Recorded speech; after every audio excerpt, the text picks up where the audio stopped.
مساء كما معروف هنا في مطار رفيق الحريري الدولي صالون الشرف. هناك إعلام تركي رافق أيضا هذه الجولة، وعدد كبير من الشخصيات الأمنية والاجتماعية كانت بانتظار أوغلو وأوكتاي في حرم مطار رفيق الحريري الدولي لاستقباله ولقائه.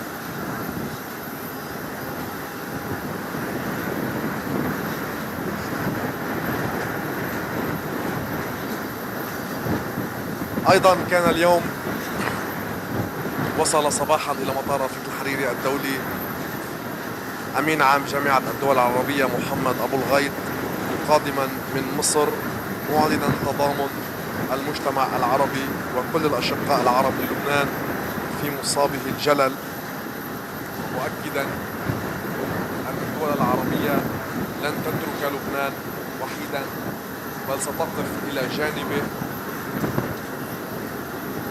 وخاصة في هذه الظروف لبلسمة جراحه بعد نكبة عنبر 12 في مرفأ بيروت والتي ذهب ضحيتها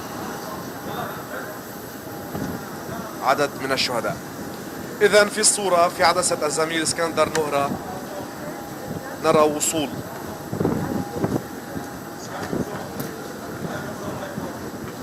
نائب الرئيس التركي فؤاد أوكتاي ووزير الخارجية مولود شاوش أوغلو إلى لبنان، وتأكيد وتشديد على ضرورة دعم لبنان في هذه الظروف الاستثنائية.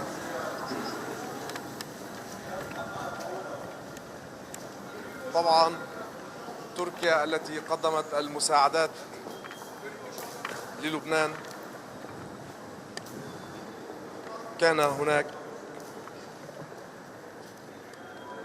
تأكيد أن المساعدات التركية لن تتوقف، وسيكون هناك أيضا جسر جوي بين تركيا ولبنان.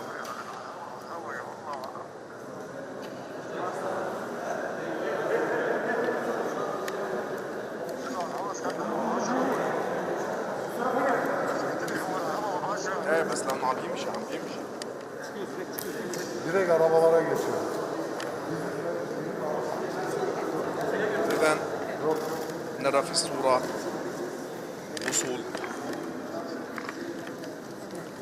على أن يلتقي الزائر التركي الرؤساء الثلاثة ميشيل عون، حسان دياب ونبيه بري للبحث في آخر المستجدات، وخاصة عقب الانفجار الكبير الذي هز العاصمة بيروت.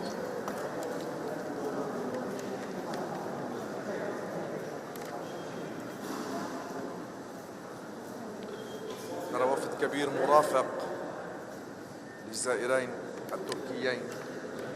الانفجار العنيف في مرفأ بيروت فورا اتصل فخامة الرئيس التركي رجب طيب أردوغان بفخامة الرئيس عون مباشرة وقدم له التعازي أيضا، وبين بأن تركيا منذ اللحظات الأولى هي بجانب لبنان، وتم إرسال المساعدات فورا إلى بلد الشقيق لبنان.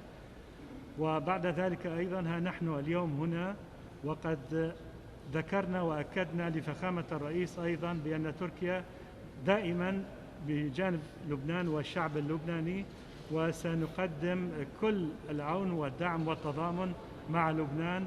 بالإضافة إلى ذلك فإن الفرق التركية للإغاثة والبحث تعمل منذ اللحظات الأولى في مرفأ بيروت وحتى الآن. Sayın Dışişleri Bakanımız ve Türkiye-Lübnan Dostluk Grubu Başkanımızla birlikte bu ziyareti gerçekleştiriyoruz.